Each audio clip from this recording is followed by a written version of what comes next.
కనకాస్ వరల్డ్లోకి స్వాగతం. ఒక చిన్న కవిత.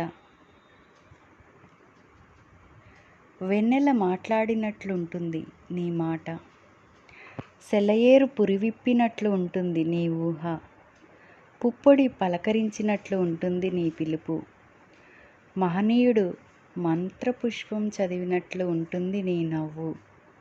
నవలనై ప్రతి పేజీ నీతో చదివించుకోవాలని ఉంది. చిరుగాలినై నీ